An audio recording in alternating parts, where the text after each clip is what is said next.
I'll be honest, for most of my life, I thought PlayStation handheld gaming was just worse. A compromise, a downgrade, and for years I ignored things like the PSP and the Vita because of that. Which is why I didn't expect the PlayStation Portal to do what it did.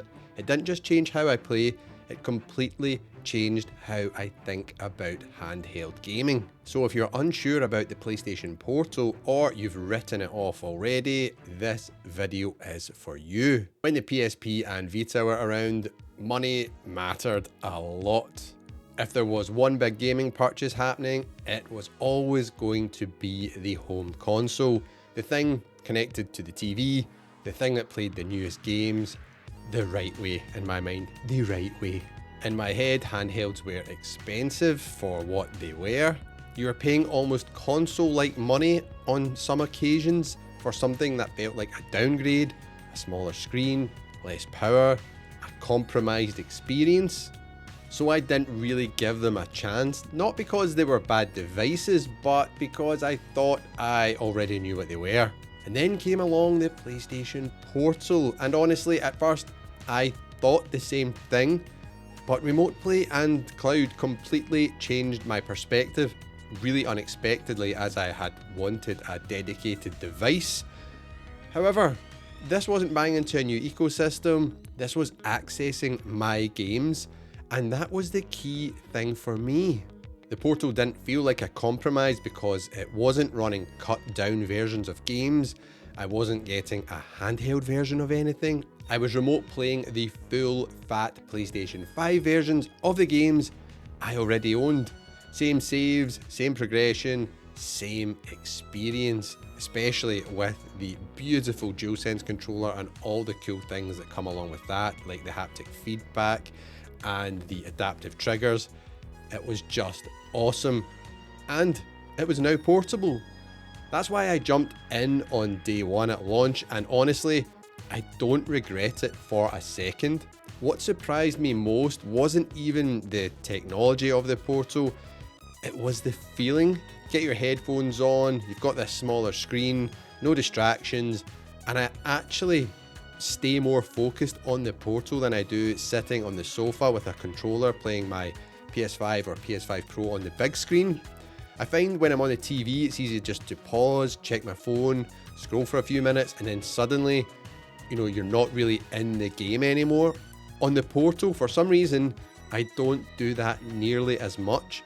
I think actually having the smaller screen closer to you is super immersive. It just pulls you in. Seriously, try a Portal and you'll see what I mean. And what's wild is how much the Portal has already evolved since way back when it launched. It started as a remote play only device, but now it's more than that. You can stream PlayStation Plus games directly from the cloud. You can even play certain owned games, your PS5 games, without connecting to a PS5 at all. You just need that PlayStation Plus premium membership, unfortunately. However, it still offers a lot more freedom with this device. You're not tethered to your PS5 anymore. You don't even need to own a PS5 anymore to get value out of this. And that completely changes the conversation around what this device actually is. Now, enjoying the Portal so much made me curious. It made me wonder what I had actually missed. So I picked up a mint condition Vita on eBay, and wow, the build quality, the screen, that OLED screen, it just pops. The way it feels in your hands as well, it is a fantastic, solidly built device. This thing was just way ahead of its time. And then you realise what happened. It didn't sell well. Sony shifted focus back to the PlayStation 3 home console, which was fighting its own battle against the Xbox 360 after a bit of a slow launch, and the Vita slowly faded away. The community have kept it alive ever since, but it faded away in Sony's eyes. Not because it was bad hardware, but in my mind, because it arrived at the wrong time, just when mobile phones were starting to get popular, the smartphone, and also the decision to use really expensive proprietary storage was just a bad move and an own goal from Sony. Then I went even further back and picked up a PSP, Now, I'd played the PSP as a kid at my friend's house, but that doesn't really count, as owning your own handheld just gives you a different perspective on things. And honestly, the PSP might be even more impressive. The fact this thing could play full games, movies, and music from such a genuinely small device is kind of insane. It even had a camera attachment, a GPS attachment, way back in the day. It is just mind-boggling, and it gets me excited about what the future of handhelds may have in store for Sony and PlayStation, which we'll touch on in a minute. My PSP unfortunately has a dodgy UMD drive, so I'll probably end up modding it so I can still play games, but even still, it is a beautiful piece of hardware. And remember, the PSP sold over 80 million units. That is not a failure, that is really super successful.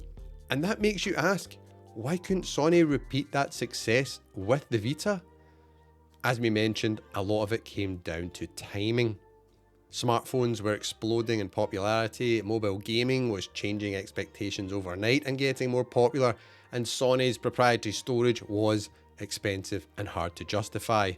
The hardware wasn't the problem, the moment was.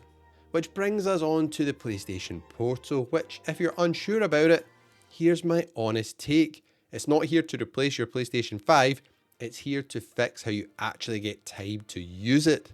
If you struggle to get through your backlog, if you share a TV which your PlayStation 5 is hooked up to, if gaming time comes in short bursts because of busy life getting in the way, the Portal turns "I don't have time" into "I'll just play for 20 minutes, chill out here on the sofa while the kids are watching the TV or the wife's watching something." And those 20 minutes really add up. This isn't for everyone, keep that in mind, but it's perfect for busy adults who just, don't have the time but still want to game. For parents, because the TV might be in use, kids are watching, their shows or their movies or whatever, or maybe playing their own games, you can still play on the Portal. Or people with huge backlogs. Geez, this thing will really help with that. You'll be able to get through your games because you'll be able to chill out playing the Portal in the bath. You'll be able to play it in bed. You'll be able to chill out on the sofa while someone's watching the TV. You'll be able to take this thing to work and use it. It is honestly fantastic. So PlayStation fans who don't always get to game on the TV, this one's for you. The PlayStation Portal completely changed how I see handheld gaming. It sent me back to appreciate Sony's past from the PSP to the Vita, and with rumours of a PS6 era handheld floating around, it actually makes the future feel really exciting again, and I personally cannot wait for a PS6 dedicated handheld. Now, the Portal isn't perfect, but it might be one of the best accessories Sony has ever made for the PlayStation 5, which is super surprising given how much of a terrible launch this had in terms of all the YouTubers, all the big media outlets, everybody, apart from us here, were just absolutely slamming and dunking on this device, saying it was terrible, it was useless, it's going to flop, no one's going to buy it. And here we are. It is going strong and people absolutely love their Portal, including me. And you know what? It is one of the absolute best backlog busters I have ever owned. Now, if the PSP and the Vita chat hit you in the nostalgia feels, make sure you check out this next video on screen where we sit back, relax, and discuss 30 years of PlayStation gaming.